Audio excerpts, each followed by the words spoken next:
Welcome back, Patriots, to another episode of the Ball Brad Show. It is Wednesday, July 31st. Holy lordy, we are almost through in another month here with Joe Biden in office and potentially coming up Kamala Harris, based on how the polls are going. So we'll get into all of the Kamala Harris news. We got a lot of footage to cover, folks. If you're over at Rumble, let me know if you could see me. Dizzy, Mizzy, I see you guys over there. It looks like maybe there's an issue going on over at Rumble.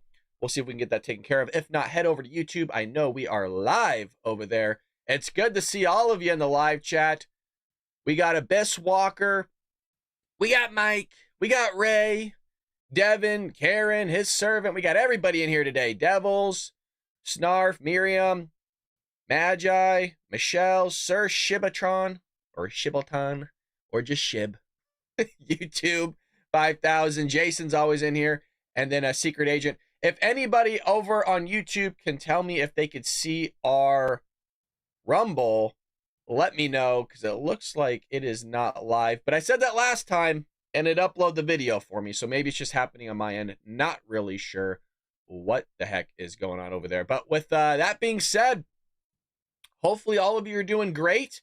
Here's a question for the live chat that we'll make sure we get in there. How many cups of coffee do you guys drink a day? Let me know in the live chat. For me personally, I drink 2 cups of coffee a day, at least. So I drink 2. Now, usually I have 1 when I'm prepping for the show kind of in the morning. We do a lot of show prep at very late at night before the bed. And then I do more show prep because there's breaking news usually in the morning. And so I have a cup of coffee while I'm prepping for that bad boy. And then we have a cup of coffee together during the show. So usually I drink 2. And, you know, come on, who doesn't like to wet their whistle throughout the day a little bit, you know? So let's see here. 2 to 3, his servant.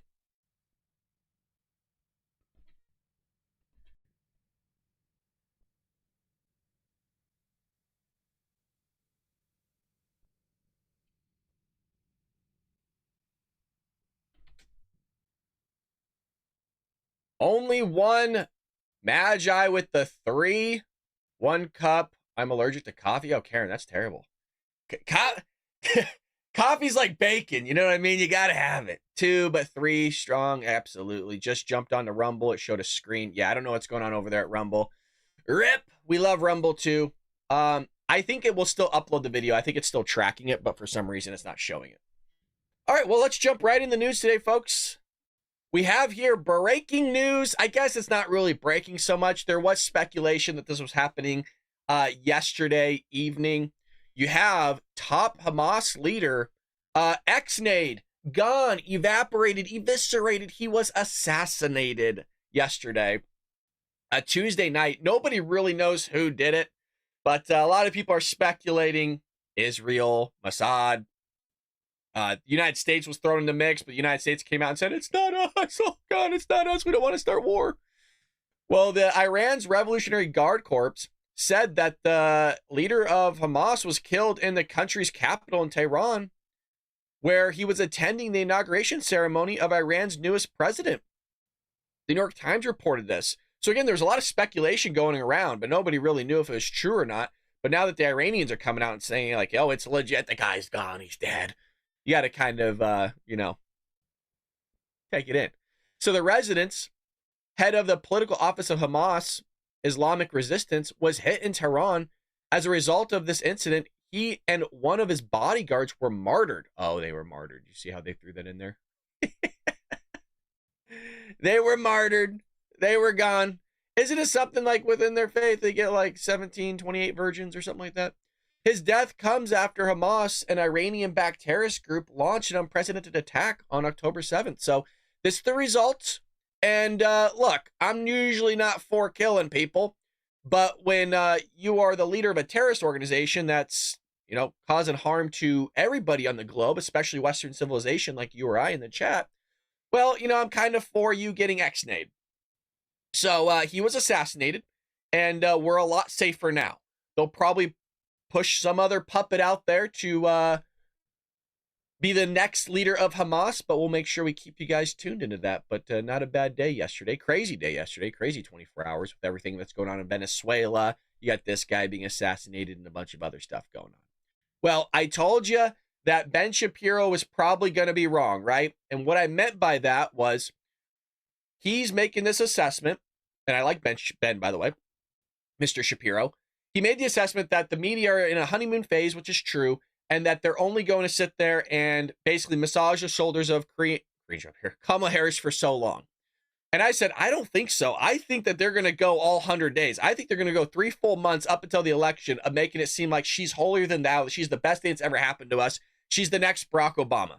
Well, here's Guy Benson saying just yesterday that legacy media was likely to aid Kamala Harris's campaign, turning the last 100 days before the 2024 presidential election into a 3-month honeymoon. So this is going to go on up until the day of. Folks, the expectation I have, and it's already been shown, is that to get people out to her campaigns and to really make people thrive and show that she's the best, just like they did with Barack Obama, this is where they start puppeting out all these celebrities. That's why when she had white guys for Harris, they had all these celebrities coming out.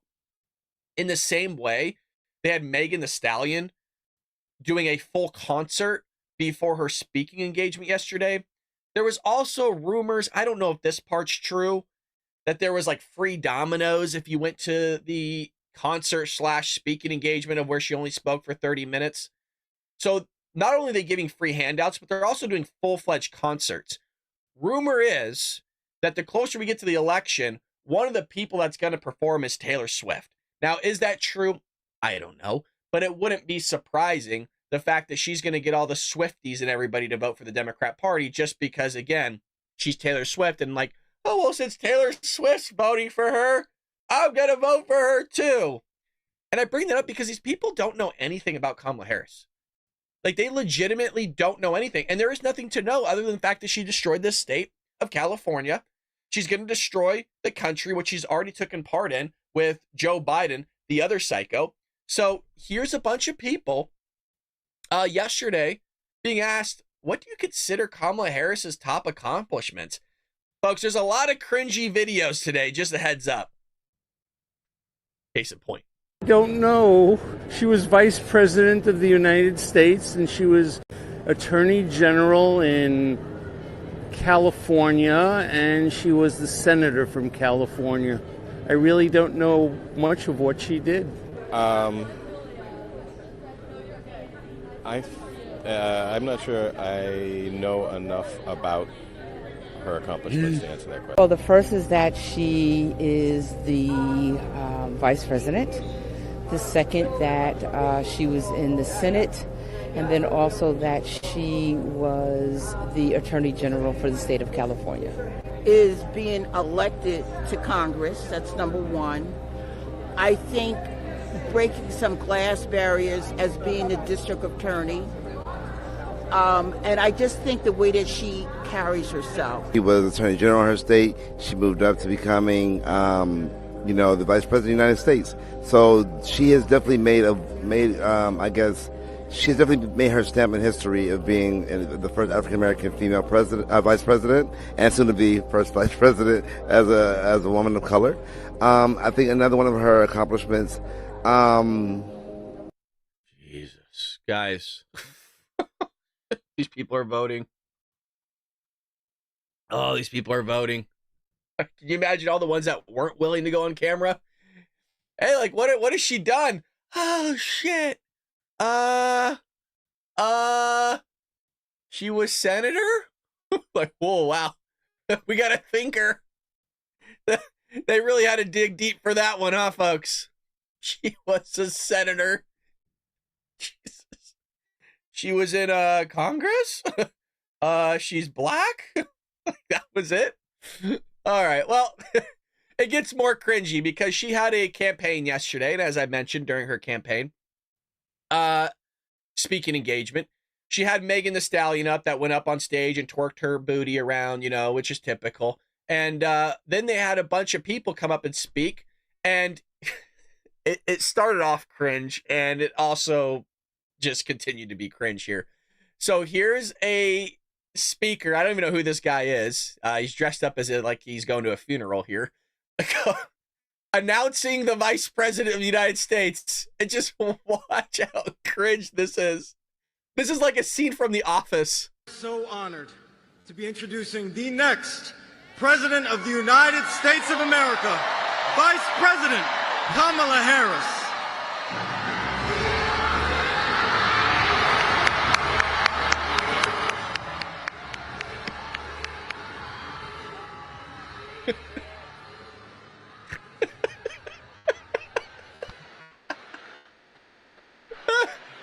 Just a second.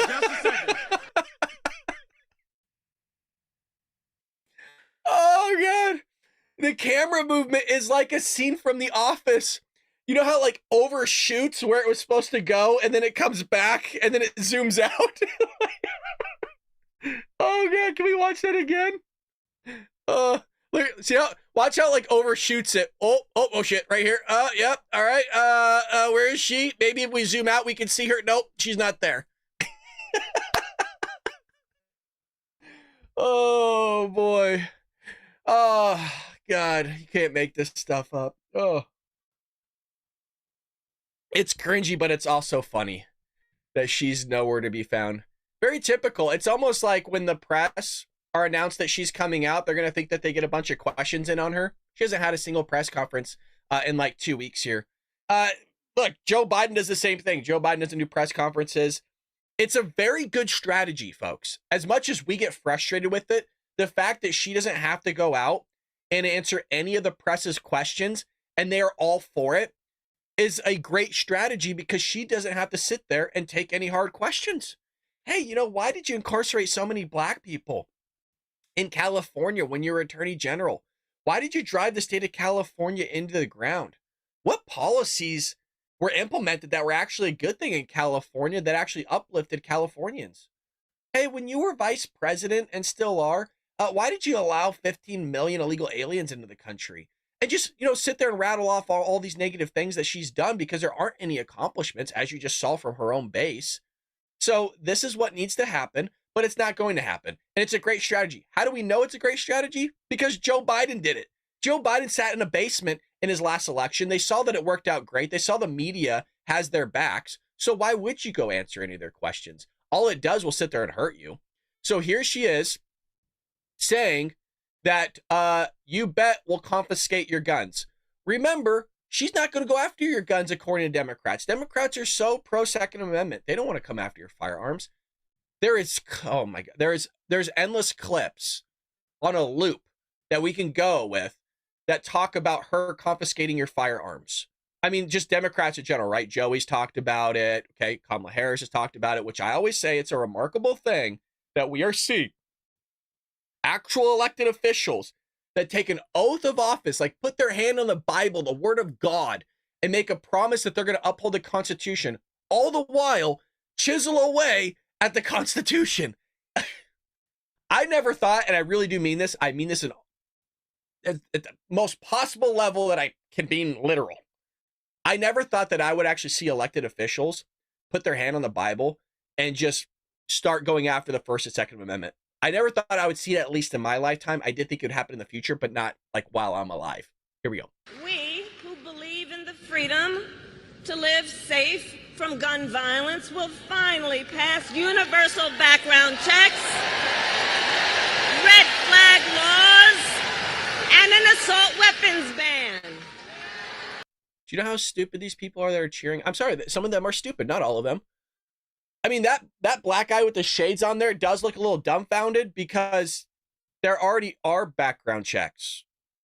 There already are red flag laws, which, by the way, don't really work, as we've seen. As well as she's talking about, like, safety. It's the criminals that are getting the guns illegally, Kamala. It's the criminals that aren't going to care. So I'm gonna be the one that's going to be screwed because I can't protect myself and my family with my firearm, even though I'm a law-abiding citizen. It's remarkable that it's sitting by itself right now. My firearm is by itself right now, and nothing's happening. It's remarkable. But the second you put a psycho behind that gun, you could sit there and kill a lot of people. Or if you put a good guy behind the gun, he could sit there and save a lot of people. It's a remarkable thing how that all works out. Am I not right? It's amazing how the red flag laws, even there's a lot of like red flags for the shooter and the assassination individual that tried to kill Donald Trump was there, I don't know, 90 minutes before the whole thing went off, and got his gun from his father. So even though it's purchased legally, somebody can go obtain it illegally and commit a massive, terrible thing illegally, but she wants to sit there and screw all of you over for trying to protect yourselves. It's going to happen, you guys. What does she mean by assault weapons? For the longest time, we didn't get a confirmation from the Democrat Party until, I don't want to say most recently because it has happened in the past, but Joe Biden has come out during his administration and said that he's talking about semi-automatic firearms. That's every gun. Like, remember, automatics, you can, unless you can get an automatic firearm. It is possible in some states, depending on what type of license you hold. Most Americans, by far, can't even get an automatic rifle. I think they should. I think automatics should be allowed because I'm extreme on the Second Amendment. I've been vocal about that. I don't care if somebody has an F-22. If you can afford it, go for it. The whole purpose of it, again, is to be able to protect yourself on an individual level. But if your government were to go usurpacious, you need to be able to fight them off. And so if they have F-15s, I would like an F-15 to be able to combat it a little bit. Or if they have a machine gun, I would like to be able to have a machine gun so I could fight them off with it. But the Democrats don't think that's even possible, even though every republic's gone usurpacious on their own people in history. Every single one. So we're just waiting for ours to happen, and it will. It's just a matter of time. So she continues with this speech, which is totally cringeworthy, which is why I'm playing extremely short clips today, trying to take care of y'all. And she brags about inflation. It's like, and you know the place is going wild for it. Fuck yeah, inflation. Hell yeah, I love paying more. Woo! But while inflation is down and wages are up, prices are still too high.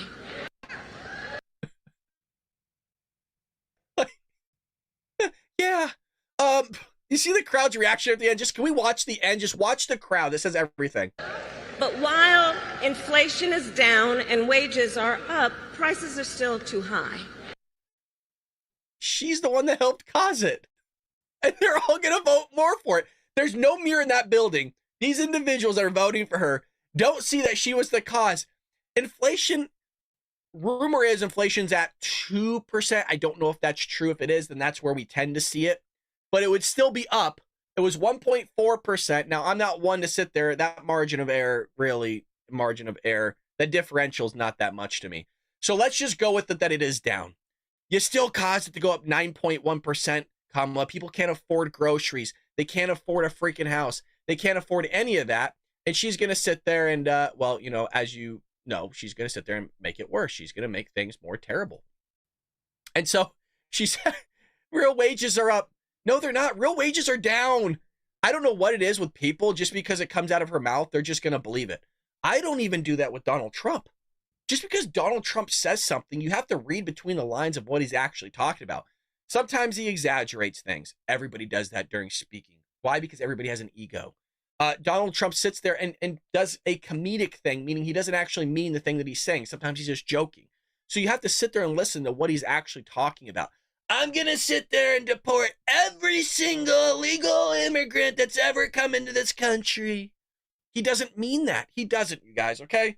He's going to deport people. Is he going to deport every single one? No, he's not. But you understand what he means, that he's going to have some sort of deportation thing into effect that actually going to remove people. He only has 4 years. He only has so much money. He's going to be getting fought against by the Democrat Party, which is typical. He's going to be turned into a racist again. You know, he's a xenophobe. All these things are going to come out again because it's the Democrat Party. So if you recall, Kamala presided over a president that had over 20.1% price hike, the highest mortgage rates in literally a generation, and the total destruction of the American dream. But here she is again. We believe in a future where every person has the opportunity to build a business, to own a home, to build intergenerational wealth, a future with affordable health care, affordable child care.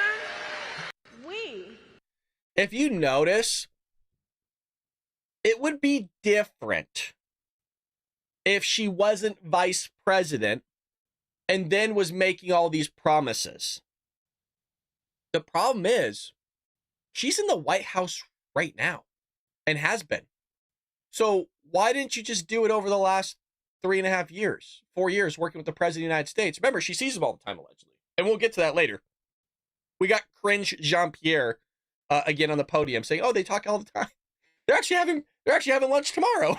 Like, whoo, she really did say that. We'll get to it. But again, it's just weird to me that people totally buy into this whole thing of like, this is what I'm going to do if I'm elected president. Like, bitch, you're in the White House right now. It's the same thing with Joe Biden and Kamala Harris. We're going to sit there and figure out this illegal immigration thing if Republicans wouldn't get in our way. You had all three branches of government, like when you came into office, and when all those three branches of government were obtained by the Democrat Party, things got worse. It wasn't until Republicans stepped in and now Congress was split that things actually started getting better. That's when you started seeing things a little bit come down. It's funny how that all works out. Am I not right, Patriots? I see y'all in the chat. Devin, closing on the impersonation. Closing it. Thank you. Jesus, you guys. Oh, I see y'all in there. Why didn't they do that? Exactly, Dizzy. Why didn't they do that already? They had it for years. It's a typical theme here. It's a typical and constant theme we're seeing from the Democrats. So she goes on, and I can't believe people play into this, and they buy into this just wholeheartedly. Their hearts are so open to her. Here she is basically bragging about her immigration record. So in this campaign, I will proudly put my record against his any day of the week. Any day of the week. Folks, they just got done all going, when she goes, oh yeah, inflation was too high. I totally fucked y'all in your retirement. You can't afford a house. You can't afford groceries. This is in Atlanta, Georgia, by the way. A lot of people are struggling in Atlanta, Georgia. Guys, if this is true, they came for the free pizza just so they could have a bite to eat that's on discount. They just all got done going, yeah, it's too high. Things are tough right now. It says vice president on the podium, people. And not you guys, the viewers, but the people there. There's no, like, the wires aren't crossed. They're not connected, you know?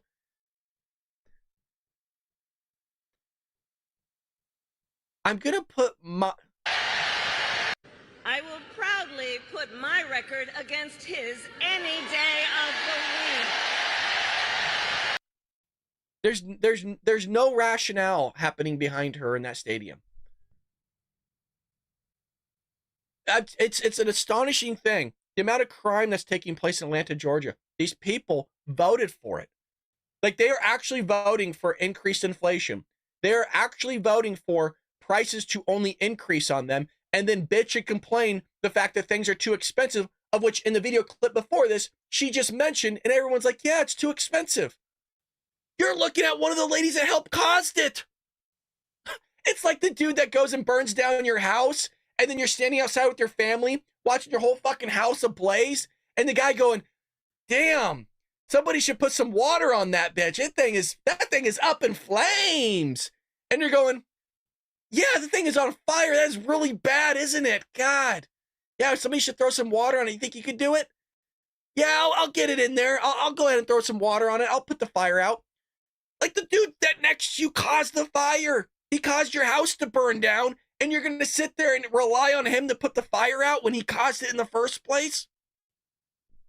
It's a terrible analogy, but you know what I mean. Look, I got the self-awareness to know the analogy was rough. It's the morning. That's always my excuse. That's why we do a morning show, not an afternoon show, because then I don't have any excuses for my brain not connecting correctly. I haven't had enough coffee. Oh, let me wet my whistle a little bit. You guys like that phrase, wetting the whistle? All right. Well, she goes on. Oh, we're not done with her yet. We got a couple more. Look, at least we're not playing the whole 30 minutes. I'm doing 11-second segments here. Well, she's attempting to secure the nomination without a single vote cast her name, but she claims, you guys, she's going to make the claim here that the people are powering the campaign. The people are the one that's going to run this campaign, and it's really the people that are behind all this. So And watch the crowd. They're totally bought in on this. Oh, fuck yeah, it's the people. Not a single one of you back there voted for the lady on the podium right now. Not a single one. But you see, this is a people-powered campaign.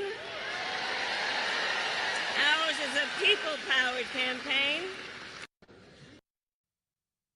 It's really, I mean, I say this, it's a remarkable, I feel like the white guys back there not really doing anything. But you see, this. Look at that side eye, like, what the fuck is she talking about?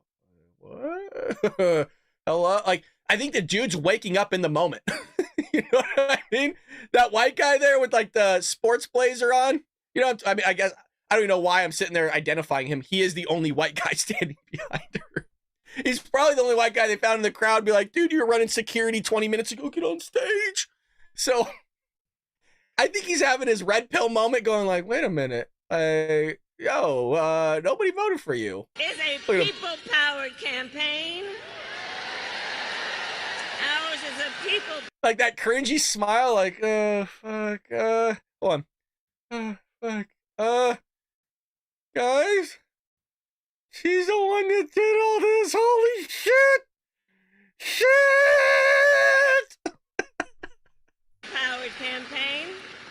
Like, did you see that end? Watch how he goes, oh, fuck, come on. Watch him, again, this is the move, Oh, fucking please. Watch this guy. Powered campaign. We caught it. Look, he's like, oh, this is bullshit. Oh, God. Oh, I'm sweating. This is too good. Oh, it's the little things, you know? It's the things when you watch it multiple times that you really catch. Oh, God, all these people are going to vote for her. You guys, she might win. God, can you imagine? God, please. So here she is reading from the teleprompter and just blatantly lies, by the way. I mean, granted, that's what she has been doing, but I'm talking this one. She says Trump pulled out of debating her. There was never a debate scheduled between her and Donald Trump, by the way. Like, never existed. She completely pulled this out of her, you knew what, and threw it in all their faces. Look, even that guy. Look at that guy. He's like, oh, shit. The white guy again. He's having his red pill moment. He's waking up. Even... There was never a debate scheduled between her and Donald Trump. You may have noticed. So last week, you may have seen, he pulled out of the debate in September he had previously agreed to.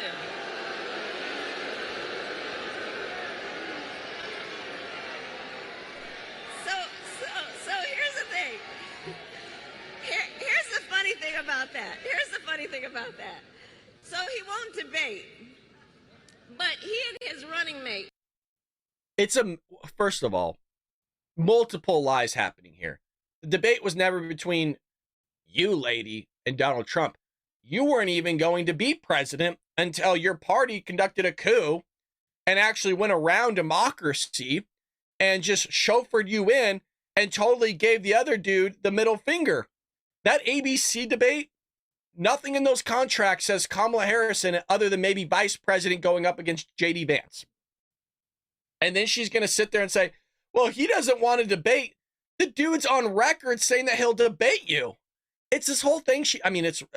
I just don't understand how there's such blatant lies and these people don't sit there and recognize it. Like, you have to be living on the rock, which I think a lot of people are. That she's blatantly lying and they are all for it. And there's no self-awareness to do any sort of research and be like, wait a minute, but Donald Trump said that he was going to sit there and debate you. Like, he's on record doing it. In the same way, he's done like public announcement after public announcement about that he's not for Project 2025. And she keeps going, it's his plan. He put forward Project 2025. And Trump comes out going, I don't even know what it is. I know nothing about it. I've never even read it. I just know the name. I'm not for it. I don't even know about it. And but if he made it, he voted. God, that's his. Sure seem to have a lot to say about me. I mean, everybody does. You're looking at a communist, you guys. And I don't throw that word around loosely, okay? The Democrats do that. Oh, he's a racist, he's a fascist, right? I don't throw that word around loosely. Yes, I have a book written that the progressive left, not the Democrats, the outgrowth of the left, are actual Marxist, fascist, socialist, depending on who you're talking to, of the individual from the left progressive side of the aisle. Based on her ideology that we covered a couple days ago, you are looking at a full-fledged Marxist here. You're talking about a lady that wants equality of outcome, and that through the use of force, which we've seen throughout history, doesn't end well for any country or any individual. This is the furthest left individual in the Senate when she was a senator, which they removed off the internet. You can't find that anymore, other than screenshots. So the interesting thing is, you have the DNC committee compliance manager admitted while on a hidden camera that he did not believe Vice President Kamala Harris, his party's new de facto nominee, could win the 2024 presidential election. This one comes from James O'Keefe. We will not watch the entire thing because, quite honestly, it's 15 minutes. And we got other stuff to get to that's kind of long. But here, okay. I'm not going to say it. I think you could probably picture what I see. Yeah. But I don't think she'd win this year. Meet Joyce DeSears, him, the compliance manager to the DNC. What's your official title? Compliance manager. My specific job, like the end-all be-all of my job, is reporting to the government how much the DNC raised and where it spent its money. Saying that she doesn't have any accomplishments to speak of. She's weirdly unpopular. She doesn't have any accomplishments to speak of because she's vice president. Joyce DeSears revealed how the DNC gains donations and what tactics they use, including just telling donors what they want them to hear. When I was doing finance, like fundraising, we just call it finance and politics, you kind of tell a donor what they want to hear. Which is what? Whatever they want to hear. DeSears admits to the OMG citizen journalist American Swiper, you kind of tell a donor just what they want to hear. You just put on a performance for them, a little show, right? You just put on a performance for them, a little show, right? So basically we're just feeding into their fantasy. Yeah. Which, you ever met a rich person? They want their fantasy to be, fed into. So we just take their money and we smile and nod our head, but we don't really take their opinions into our strategy. 100%. So some donors are holding back on writing the checks because they think that the campaign's not doing well. Why would they think that? A lot of people think we should attack Trump more. We should attack Trump more. Yeah. Do you feel like our strategy has always been just take their money and tell them what they want to hear? Yeah, that's politics.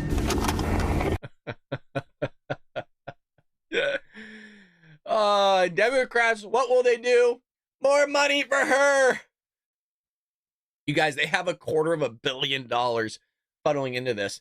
There was a graph that was posted that showed the difference between Donald Trump's spending and Kamala Harris's spending.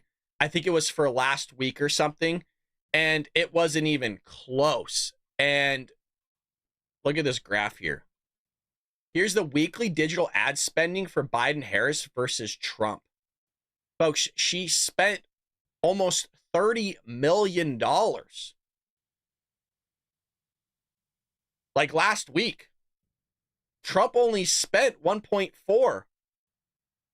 This is where the reason why I want to bring this up is because there was speculation and rumors that if Kamala Harris was going to step into the mix, that she would be able to use Barack Obama's campaign people. And I believe that some of those campaign people are working for her. And Barack Obama's kind of really the first president to utilize Facebook, Instagram, Google, and YouTube on a mass scale and take a lot of their campaign funds and pour it in there. That's what he was widely known as in terms of how he ran his campaign, was that type of investment. And that's what she's doing here, and Trump is not putting in enough. I mean, to put in almost $30 million in advertisement in 1 week is insane. They know what they're doing here. And I'm telling you, folks, Trump has got to step up. He's got to step up and do a little bit more because we can't have another 4 years of this. And it's razor thin margins. Look, we cannot have another 4 years of what's on the screen. I know I'm preaching to the choir. I know you guys get that. But look, there's a lot of this country that is about to vote for more of this. Overall price is 20%. Food price is 20. Please, this is just overall. This is like somebody looking, going, hey, let's take the average of how much things are more expensive since Kamala Harris took office with Joe Biden. And here it is. These are base numbers. In some cases, depending on your locality, some of these numbers are doubled. And it's only going to get worse. Why will it only get worse? Because she's an actual communist. This lady is a Marxist, man.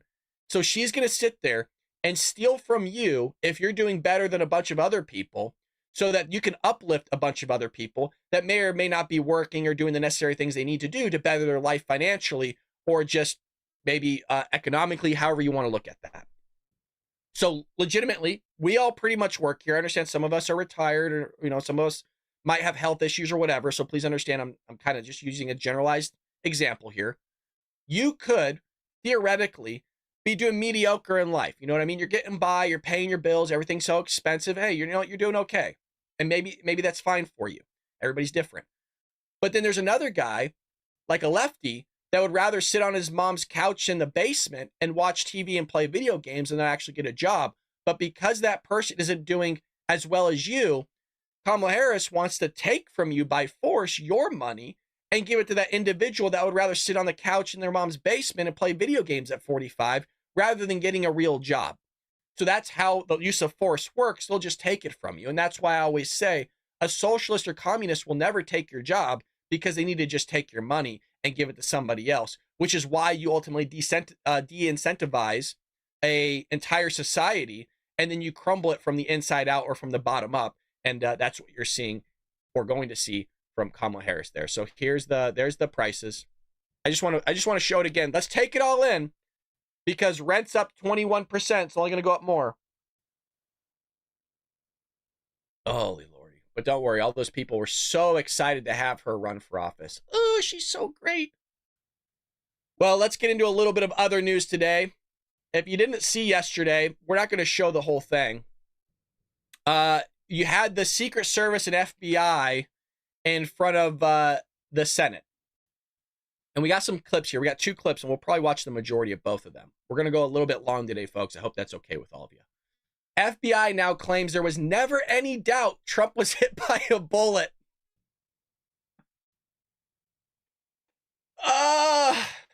Now, for those that were with us on the day of the shooting, when I live streamed during the shooting and got the real reaction, how long did it take us to say, Trump was shot, and the FBI sat there and goes, well, we're not sure if it's a bullet or if it was shrapnel or what happened. So a top FBI official insisted on Tuesday that there had never been any question as to whether former President Donald Trump was wounded in the ear by a bullet during an assassination attempt. Well, that's not what Christopher Wray, the FBI director, suggested just the other day, like last week. Senator John Kennedy asked the FBI here, which is investigating the shooting, had any doubt that Trump was struck in the ear by a bullet. There is absolutely no doubt in the FBI's mind whether former President Trump was hit with a bullet and wounded in the ear. No doubt. There never has been. It just shows you there's clearly either a cover-up or no communication happening within the FBI because it's on video of FBI directors saying as much. But here's the exchange between Senator Kennedy and the FBI deputy director. The director of the FBI, is that correct? Yes, Senator. Is there any doubt in your mind or in the collective mind of the FBI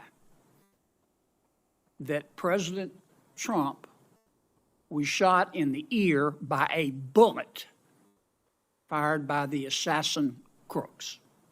Senator, there is absolutely no doubt in the FBI's mind whether former President Trump was hit with a bullet and wounded in the ear. No doubt, there never has been. Okay. I've been part of this investigation since the very beginning, and that has never been raised. You're sure? Yes. It wasn't a space laser. No. It wasn't a murder hornet. Absolutely not. It wasn't Sasquatch. No, Senator. It was a bullet. It was a bullet, Senator. 100%. Fired by crooks Yes, sir. that hit President Trump in the ear and almost killed him. 100%, Senator.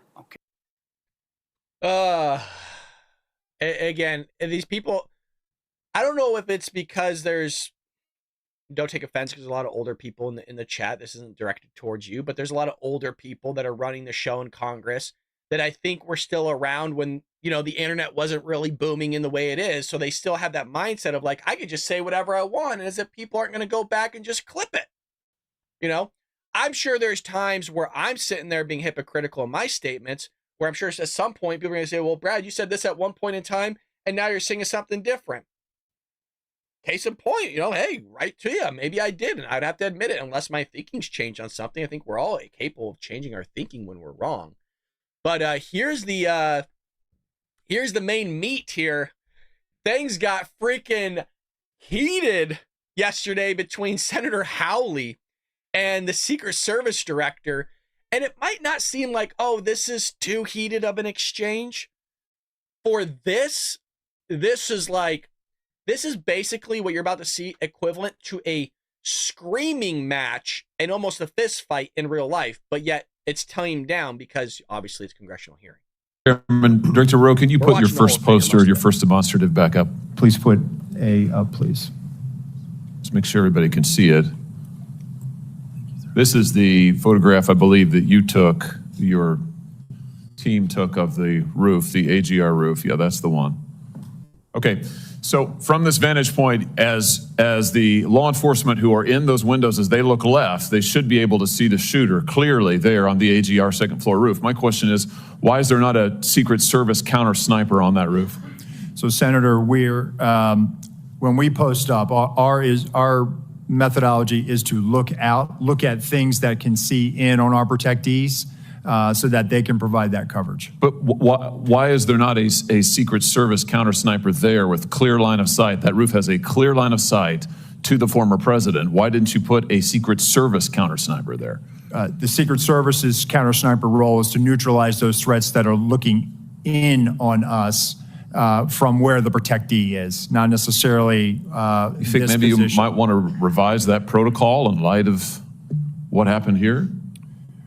They were protecting the principal, and I think the principal got shot. I understand that, sir. So do you think you might want to revise the protocol? Let me ask you this. Who was the lead site agent who made the decision to leave the AGR building completely outside of the security perimeter? Who was that? Senator, I cannot give you that name. This person is operational. They're still doing investigations. They're still doing protective visits. Have they been relieved of duty? Senator, they have not been relieved. The dude's like, hey, they're out there still working. They're doing investigations. Oh, God, it's not what you wanted. This guy's an idiot. This guy's an idiot here.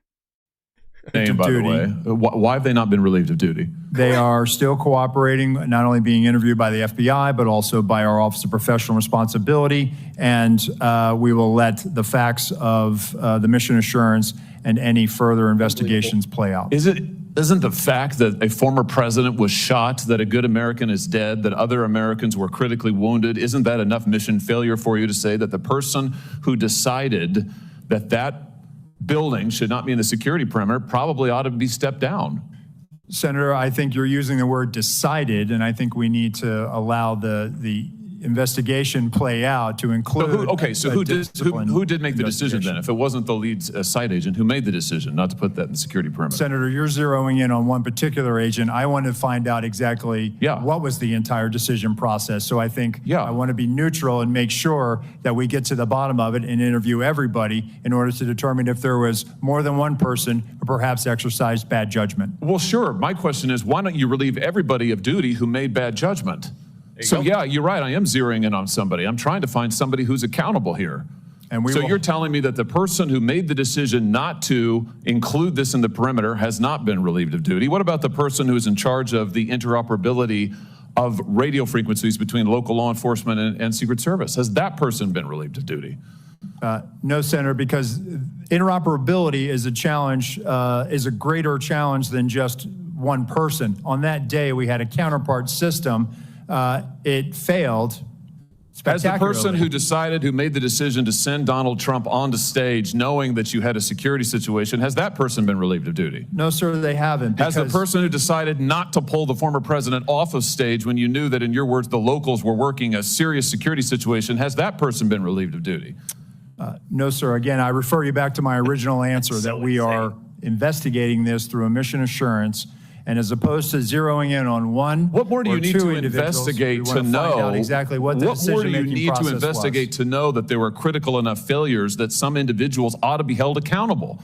I mean, what more do you need to know? What I need to know is exactly what happened, and I need my investigators to do their job. And I cannot. A lot of people didn't do their jobs. I cannot put my thumb on the scale, otherwise.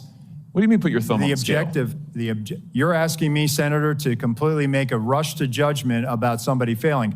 I acknowledge this was a failure of the Secret Service. Is it not prima facie that somebody has failed? A former president was shot. Sir, this could have been our Texas school book depository. I have lost sleep over that for the last 17 days, just like you have. Somebody to and I will hold tell them you, accountable. Senator, I will tell you, Senator, that I will not rush to judgment, that people will be held accountable, and I will do so with integrity and not rush to judgment and put people unfairly persecuted.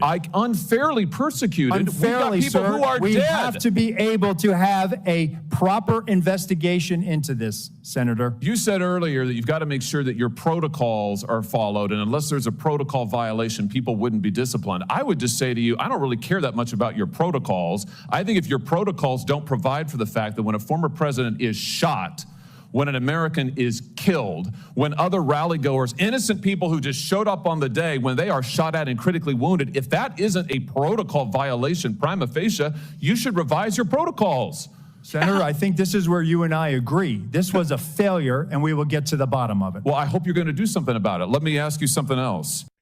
It's a failure. We're going to do something about it. But as of right now, 17 days ago, we haven't done anything. Nobody's been fired. People have been promoted. You guys, the guy that, this guy here, where is he at? That guy there was promoted. Folks, he was a part of the failure.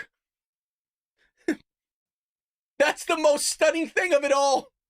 This dude on camera, the Secret Service director, was promoted, and the dude was part of the problem.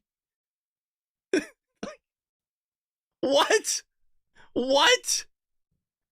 Oh my goodness, folks. So a heated exchange between them two, and it gets a little bit crazier because Ted Cruz steps in the mix, who was sitting right next to Josh Hawley and that whole thing. And, well, let's let Ted do his thing, baby. Mr. Rowe, thank you for being here. I agree with what you said at the outset, that the individual Secret Service agents demonstrated remarkable personal courage, putting their bodies in between the line of sight of the shooter and the president. That being said, the bravery of the line agents is quite different from the decisions of Secret Service leadership. Secret Service leadership committed catastrophic security failures, indeed the worst security failures for the Secret Service since 1981, since the attempted assassination of President Ronald Reagan. It is incumbent upon this committee to determine why those security failures happened. Just after the shooting, Secret Service put out an official statement from your spokesperson that says there's an untrue assertion that a member of the former president's team requested additional security resources and that those were rebuffed. This is absolutely false. In fact, we added protective resources and technology and capabilities as part of the increased campaign travel tempo. Was this tweet accurate? With respect to Butler, Pennsylvania, it is accurate, sir. It is accurate that the Trump team had not asked for additional security and had not been rebuffed. If you're talking about Butler, Pennsylvania, all assets requested were approved. If you're talking about the media reporting of assets requested, there were times when assets were unavailable and not able to be filled, and those gaps were staffed with state and local law enforcement tactical assets.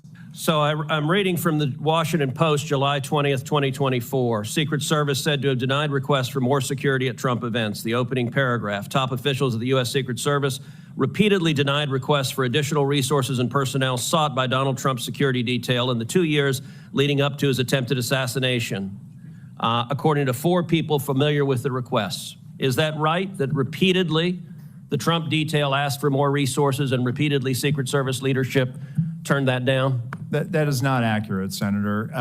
Assets are requested. There's a process that is made. And how many requests did the Trump team or the Trump detail ask for? I can get you that number in a queue. You don't know now. So I can speak to the ones that reported in the Washington Post, and we can go through them if you like. But you don't know how many requests there were. In general, how many requests since 2021 that the former Trump detail has made a request for assets? You've had 2 weeks. You had a spokesperson put something out that is false on its face. By the way, did you approve this statement when it went out? I don't know if I did or didn't, Senator. Has this spokesperson, is he still employed? Does he still have a job? He is still employed, Senator. So he lied on behalf of the Secret Service. He still has a job. Did your predecessor, the former director, did she approve this statement? Senator, our comms team, they send out statements. They do deconflict them and they put them out. Did she approve this statement? I don't know if she did or did not, Senator. And you don't know if you did either? I don't recall approving it, Senator. Will you commit to provide this committee in writing every written request for additional resources from the Trump campaign or the Trump detail and every response from Secret Service? Senator, I will commit to providing responses and getting you the information that you are seeking. Let me ask you something. And who makes the decision to deny those requests? Did you make that decision? Which requests? Are you talking about the ones that were in the Washington Post? Yes. So the process, sir, is that a detail will make a request for either staffing, technical assets, that is handled between the field office and the detail. It goes up to a logistics office between our Okay, so there's a bureaucracy. Is there a decision maker? It's not a bureaucracy, Senator. Give me the it's a person process. that's a decision maker. Is there one? Senator, it's a conversation. It's not just an absolute yay or nay. So let me tell you what I believe. I believe that the Secret Service leadership made a political decision to deny these requests. And I think the Biden administration has been suffused with partisan politics. Did the same person who denied the request for additional security to President Trump also repeatedly deny the request for security to Robert F. Kennedy Jr., whose father was murdered by an assassin and whose uncle was murdered by an assassin? Did the same person make that decision? Senator, what I will tell you is that Secret Service agents are not political. Okay, you're not answering my question. But you know what? Leadership appointed by the president, leadership appointed by the president is political. I have a simple question, yes or no. Did the same person deny the Trump request that also denied the RFK request? That's a yes or no question. Senator, that is not a yes or no question. Oh, okay. One, there is a process for a candidate nominee to receive protection. Does the buck stop anywhere? Does the buck stop anywhere? Bipartisan process that the Hill participates It's a bicameral, bipartisan process. What cameral? For a candidate, you are not a Congress. You don't have a cameral. Mr. Kennedy submitted a request that was referred over to the CPAC. Okay, you're refusing to answer the question. Let me ask, because the failures on that day were catastrophic. By the way, is it true that on the day of the Butler event that Secret Service transferred agent from President Trump to the First Lady? No, sir, that's not true. That's been widely reported. It's not true. There was one airport agent that actually went on the manpower request for the Trump detail. They handled the arrival at the airport What for is the First Lady. What was the relative size of the Trump detail compared to the detail that is assigned to the President or the First Lady? Senator, the former president travels with a full shift, just like the president. What's so the exact same size? Is that your testimony that President Trump had the same size detail that President Biden has? On the day of in Butler, the agents surrounding him, it is the same number of agents surrounding the president today. See how he's surrounding himself with very specific wording so that he doesn't get caught. While the agents surrounding the president is the same amount of agents that are surrounding Joe Biden. That's not true. Nobody freaking believes that one bit. From hearing Christopher Wray's testimony to hearing Secret Service whistleblowers coming out. A lot of you mentioned Dan Bongino's podcast, which we're big fans of Dan here on the show. watch every single one of his podcasts. This guy is being very specific. Surrounding Donald Trump when he was shot? Is that what you mean? Like those 6 or 7 agents is the same amount of 6 or 7 agents that Joe Biden would get if he was shot? Do you see how like the mincing of the words and being very specific here is dodging the question at hand in terms of, does Joe Biden get 100 agents and you're giving Donald Trump 10? Or is Joe Biden getting 20 agents and Donald Trump also gets 20 agents? Do you see what he's doing here and mixing the words? This is how you know this guy's complete bullshit. There is a difference between a sitting president who also not only Hold on, you're using president in a way that is not clear. Is it your testimony that in Butler, Pennsylvania, Donald Trump had the same number of agents protecting him that Joe Biden has at a comparable event? There you go. I'm telling you the shift, the close protection shift surrounding. That's a yes what or you no. asked me, Senator, and I'm trying to answer it. You are not answering it. Is it the same number of agents or not? Senator, there is a difference between the sitting president of the United States. Then what's the difference? The difference? 2x, 3x, 5x, National 10x? Command Authority to launch a nuclear strike, sir. I'm there not are other asking assets how many that more travel agents with the president that the former president will you are not get. refusing to but answer the number straight. of Secret Service Sir, agents protecting him. Stop interrupting me. Go ahead, You Senator. are refusing to answer clear and direct questions. Correct.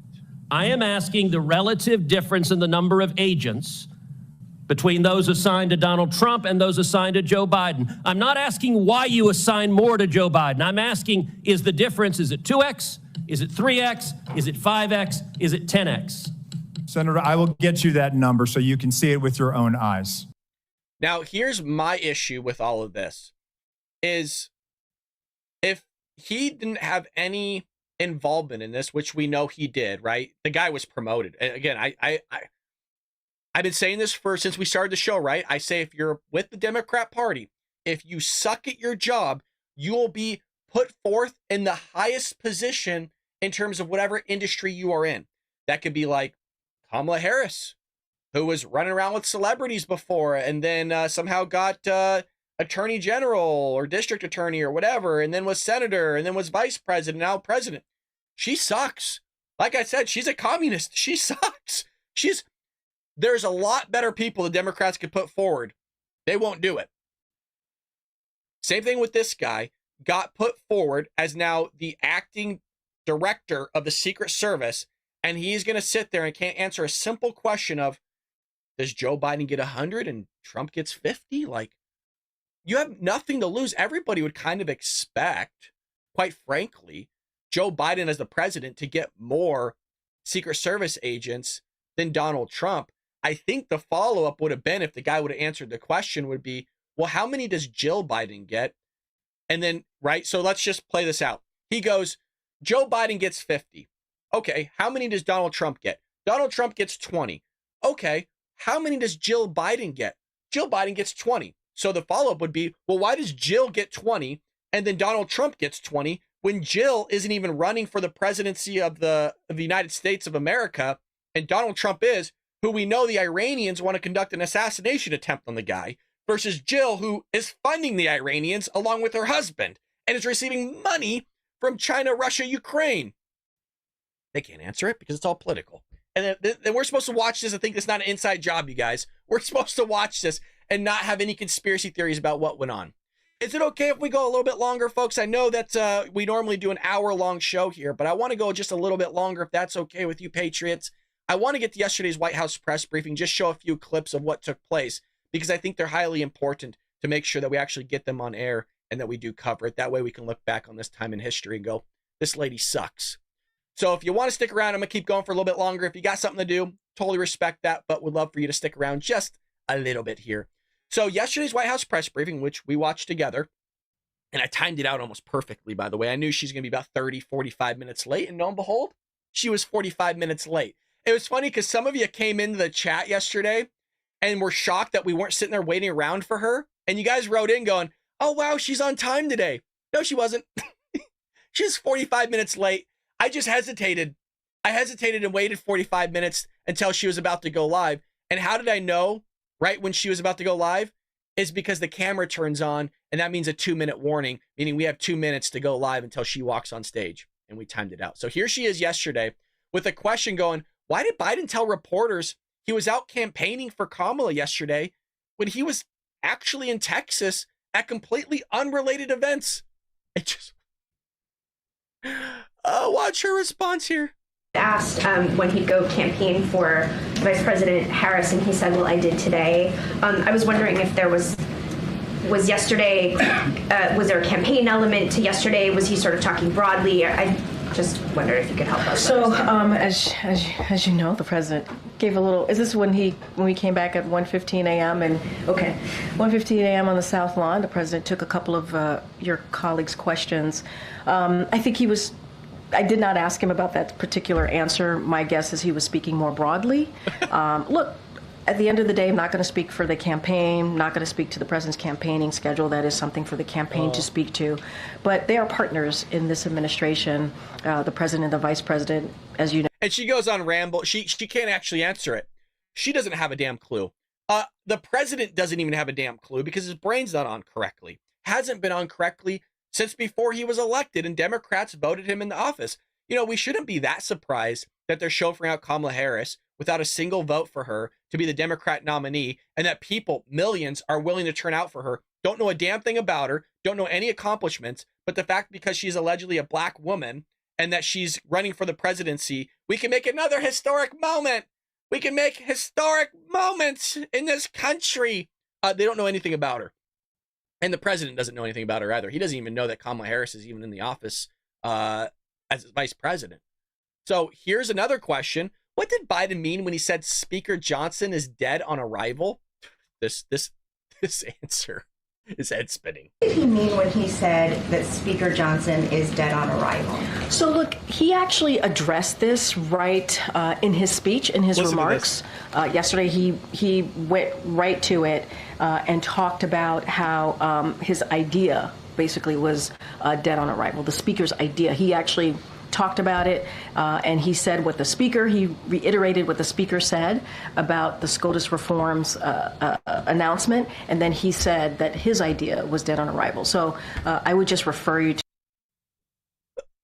Who in their right mind would listen to somebody say what Joe Biden said and think about the idea of Speaker Johnson being dead on arrival?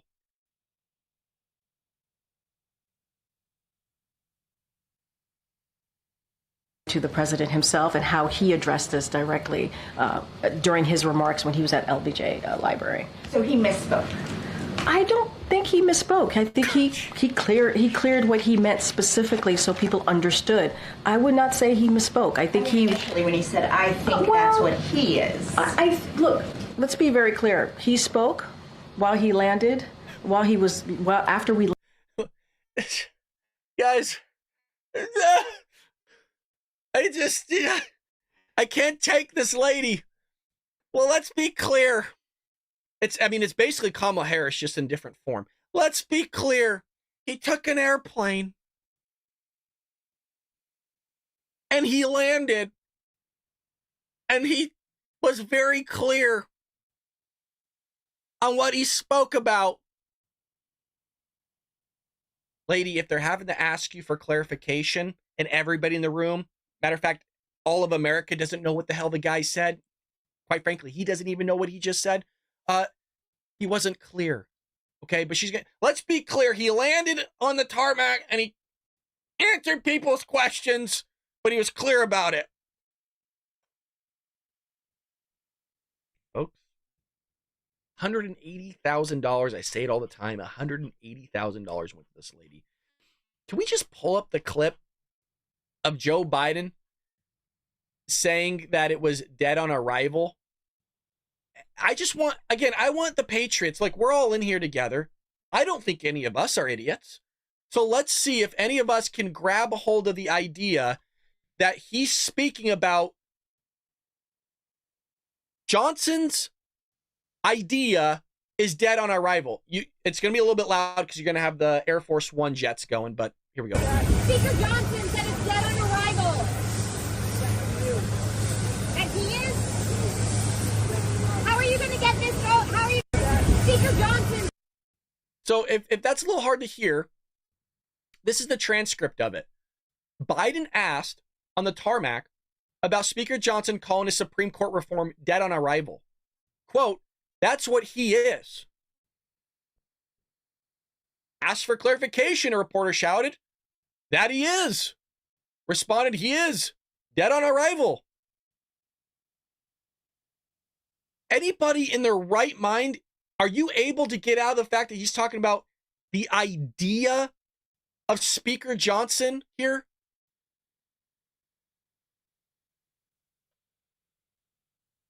I mean, that's one reason why I don't even know how you could vote Democrat right now, is because they think you're an idiot if you're a Democrat.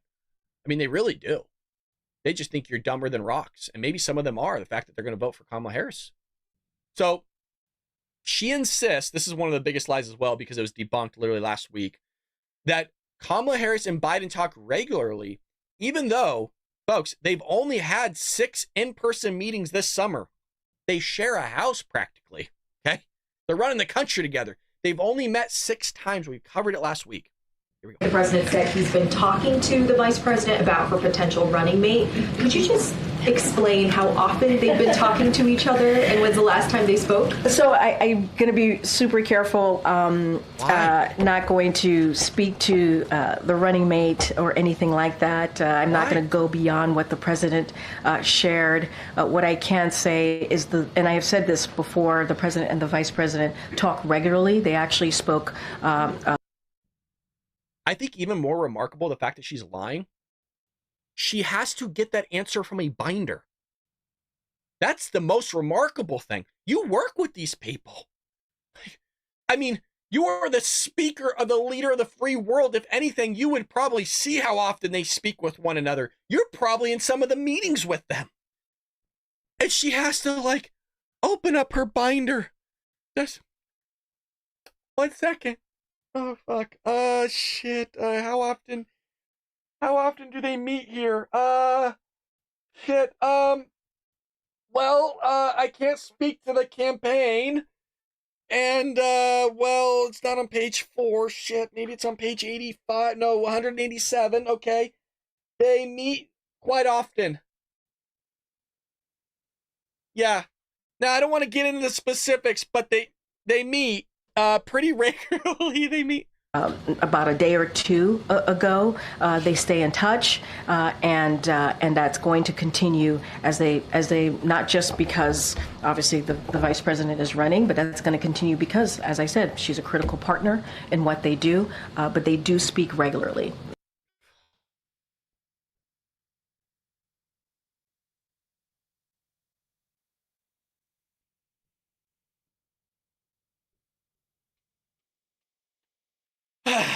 A part of me, can I be honest with you guys? A part of me is going to miss her. We didn't really have a show that long when Jen Psaki was there. So we've really built a relationship around Karine.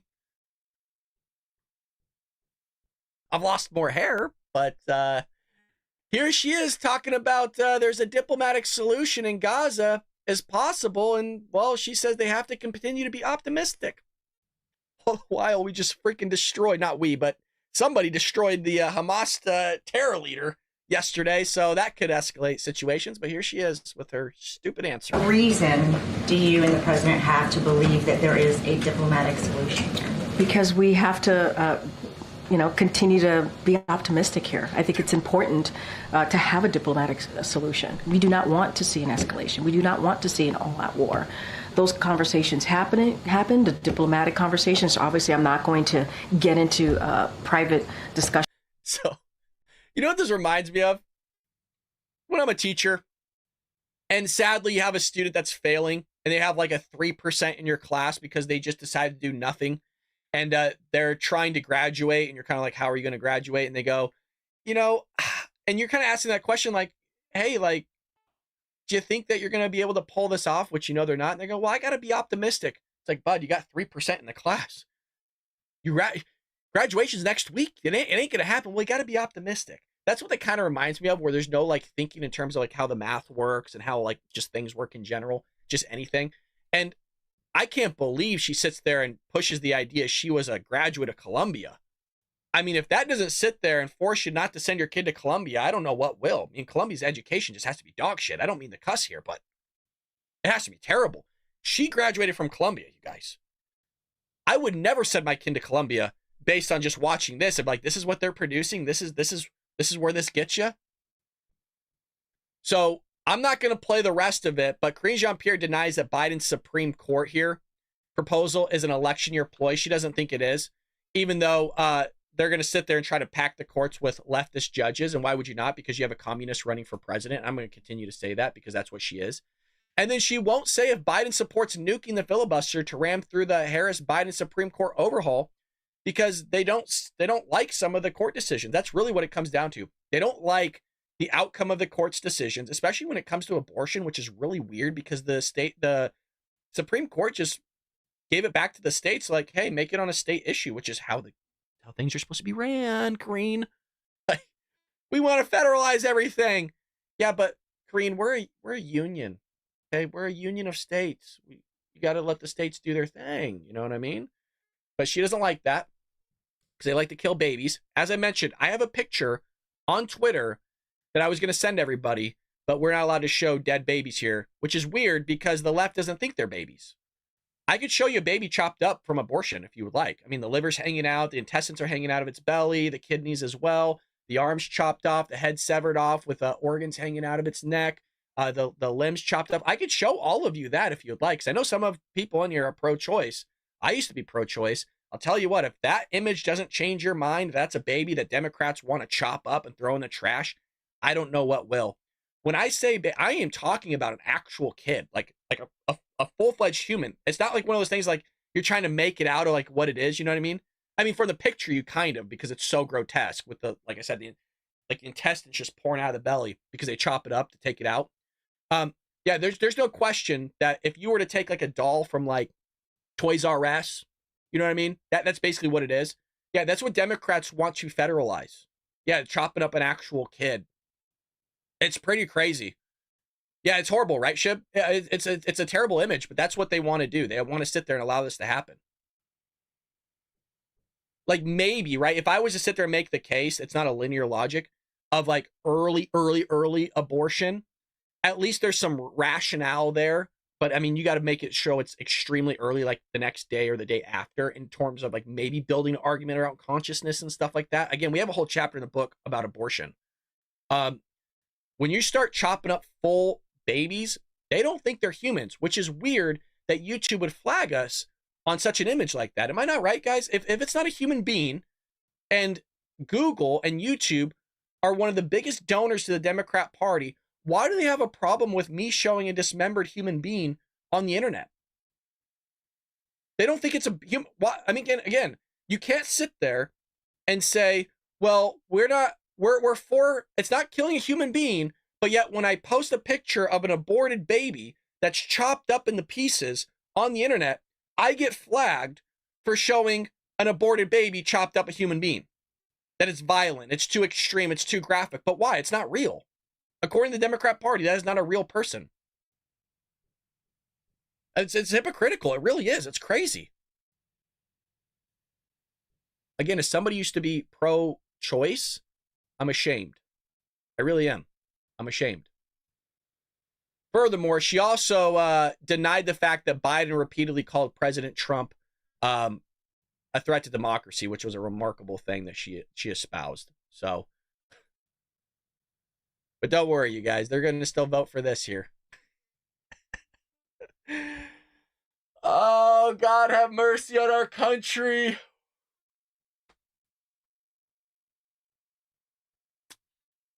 Ah, man. Well, we got to get out and vote in November, folks. If we don't,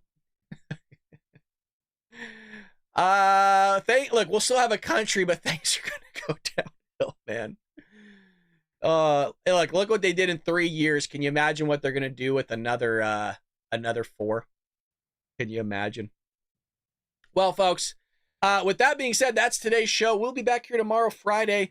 What I'm going to try to do is chop up the shows into segments if I have time and try to upload clips throughout the day. So, like, for example, one of the clips will be like Senator Hawley, and then I'll upload a separate clip on Ted Cruz, things like that. And make sure you guys try to check those out and give them a like if you can. If you haven't already, grab yourself some merch at baldbradstore.com. Again, it's baldbradstore.com. We got some goodies there for you. We got mugs. Pat said he was going to fill up his navy blue mug. That would be this one. That's not navy blue. Where's the navy blue mug? I think it's this one. Yeah. I think Pat got this one right here. That's a good looking mug. That thing looks sick.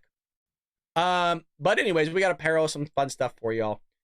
But with that being said, check out the book, all that fun stuff, folks. I don't know if you noticed, guys, I turned off the ads for you. We didn't do any ads. I wanted to see how y'all enjoyed it. I went in and turned it off. So thank you for always supporting. I appreciate it. And folks, we'll see you tomorrow, 7 a.m. Pacific Standard Time, starting Monday. I'm just letting everybody know, starting Monday, 6 a.m. Monday is 6 a.m. showtime, baby. Be there with us. Would greatly appreciate it. And with that being said, I'll see you tomorrow here on the Ball Brad Show. Take care, Patriots.